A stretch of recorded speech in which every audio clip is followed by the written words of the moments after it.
네, 김성식 의원입니다. 그동안 많이 번거롭게 해드려서 진심으로 송구합니다. 그 과정 속에서 당에 대한 사랑, 대한민국과 국회에 대한 우리 선배 동료 의원 여러분들의 사랑 많이 배웠습니다. 고맙게 생각합니다.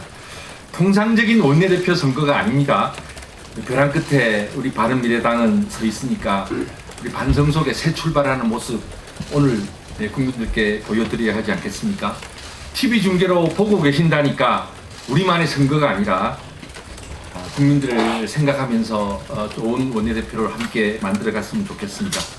끝없는 분란, 세대결 이런 거 다 떠나서 국민만 바라보면서 원내대표를 선출한다면 국민들은 저희에게 지지를 다시 줄 수 있을 거라고 생각합니다. 밤새 원고를 준비했는데요. 일주일 동안 여러분과 많은 대화를 나눈 걸 중심으로 해서 가상 질의응답을 하는 것이 좋을 것 같다 이 생각입니다. 실수가 있더라도 진실되게 저의 마음을 전달하는 게 중요할 것 같습니다. 혹시 김성식의 명연설을 기대하신 분은 오늘 실망하실지도 모르겠습니다. 그냥 솔직하고 싶습니다. 공통적인 의원님들의 질문은 원내대표 선거니까 문재인 정부 2년 지났는데 국회 전략 도대체 어떻게 갈 거냐? 그것이 첫 번째 질문이었습니다. 제 답은 이제는 야당으로서 역할을 확실히 해야 되겠다. 이렇게 말씀드립니다. 왜냐하면 2년이 이미 지났고 국정 실패가 곳곳에서 드러나고 우리 국민들의 삶이 힘겨워지고 있습니다. 그런데 문재인 정부와 민주당은 내로남불하고 독선하면서 정책을 안 고치려 하고 있거든요. 그래서 국민들을 무섭게 알 수 있도록 야당으로서의 그 매서운 비판과 견제 제대로 해나가는 것을 기조로 삼겠습니다. 그런데 국민들께서 이렇게 말씀하십니다. 맨날 들은 웃기나하고 장애투쟁하고 막말하는 그런 자유한국당과는 다르게 해달라. 그렇습니다. 대안을 갖고 인생국회를 선도하는 일, 저 김성식이 우리 의원 여러분과 함께 해나가겠습니다. 두 번째로 많이 받은 질문은 사보임 문제 어떻게 할 거냐, 원내 운영 어떻게 할 거냐 이런 것이었습니다. 간단히 말씀드려서 제가 원내대표가 되면 여야 협상 결과 폭탄이 우리 바른미래당 마당에서 터지는 일은 절대로 없도록 하겠습니다. 제가 사실 국회 전략이나 정책 이슈 다루는 문제에 대해서 많은 좀 이렇게 훈련을 나름대로 해왔습니다. 국회 운영 전략상 끌려다니면서 하지 않을 것이고 당내 분란으로 이어지지 않도록 제가 책임 있게 하겠습니다. 그리고 그 기초는 여러분들과 충분히 논의해서 문제를 풀어가는 것이라고 생각합니다. 국회에서 국민에 대한 이 우리 바른미래당의 책임을 다하는 모습을 오늘 원내대표 선출 과정에 보여드리는 것 또한 우리 바른미래당이 지지도를 높이는 데 굉장히 중요한 문제가 아니겠습니까? 국민의 삶을 제대로 챙기고 경제정책 선도하고 이슈 제대로 선도하고 정책 경쟁 승리해낼 수 있고 선거한 말씀이지만 이러한 부분에 관해서는 김성식에 대해서 의심하는 우리 선배 동료 의원님들은 감히 말씀드려서 없었습니다. 너무나 힘들어 목소리조차 내지 못하는 우리 국민들, 그 목소리를 우리 바른미래당이 국회에서 만들어 줍시다. 더 키워드립시다. 김성식이 이 자리에 계신 모든 의원님들의 역량을 바탕으로 해서 함께 해나가겠고 반드시 국민의 신뢰를 되찾아올 수 있도록 국회를 주도할 수 있도록 해나가겠습니다. 원내대표의 가장 중요한 임무는 바로 거기에 있고 오늘 국민들은 TV 중계를 통해 과연 그러한 모습을 우리 의원총회가 해내는지 지켜보고 있습니다. 그런데 또 제일 많이 물어본 질문 중에 하나가 손학규 대표 거취 문제 어떻게 할 거냐? 김성식 의원 입장 확실히 말해라. 이런 거였습니다. 심지어는 손학규 퇴진 확실히 기자회견하면 찍어주겠다 이런 분도 계셨어요. 근데 정치도 인간이 하는 것이고 또 그런 문제가 그렇게 한다고 해결되는 것이 아니기 때문에 저 나름대로 대안을 만들었습니다.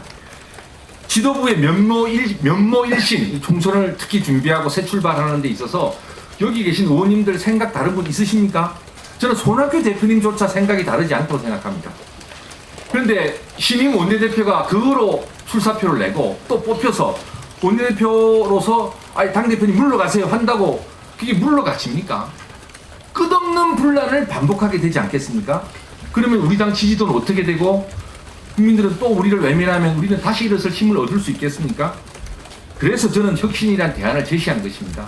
아무리 급해도 반을 허리에 실을 깨맬 수는 없는 거잖아요. 지도부 거치를 포함해서 당 혁신에 대한 모든 과제, 그 혁신위가 주제에 대한 제한 없이 토론하도록 하고 해법을 내면 우리 다 함께 따릅시다. 만약에 거기에 우리 손학규 대표님 그 결정을 안 받아들이신다면 제가 고언하고 여러분과 함께 여러분의 총의에 제가 앞장서겠습니다. 그런데 무조건 물러나라, 무조건 이렇게 하면서 우리 당이 분란으로 조금만 더 간다면 저는 우리 당은 희망이 없다고 생각합니다. 저는 그런 혁신위를 통한 이런 새로운 과정에 과정 관리를 잘하고 책임있게 체계적으로 하는 것이 국민이 기대하는 것이다. 화합하면 혁신하는 것이 중요하다.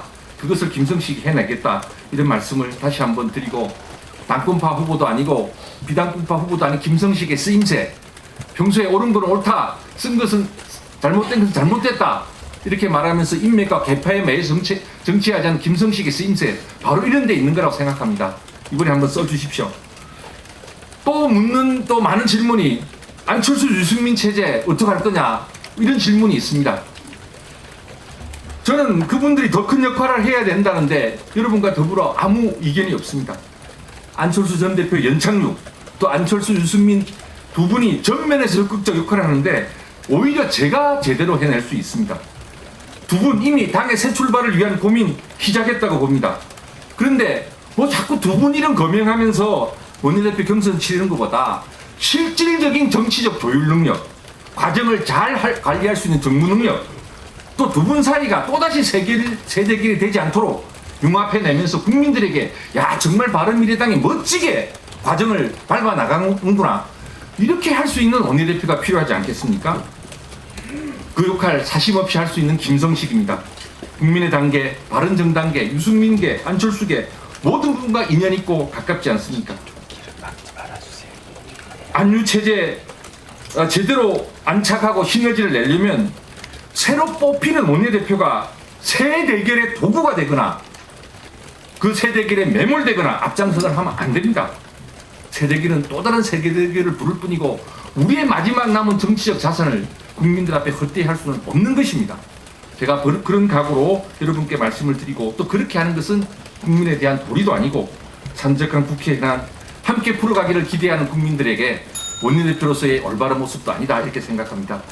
근데 두 분이 잘 안착해서 국민들에게 더 큰 역할을 하고 나아가서 많은 전문가 세력, 청년 세력이 우리 당이 함께해서 20대 총선을 승리할 수 있는 일, 여러분과 불편부당하게 균형을 잡으면서 잘해 나가겠습니다.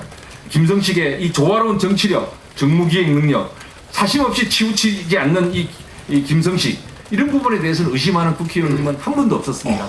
제가 정말 잘 해보겠습니다. 이제 원내대표 바뀔 때 국민들에게 정말 제대로 된 국회의 책임을 지겠다고, 정말 제대로 일할 수 있는 사람, 제대로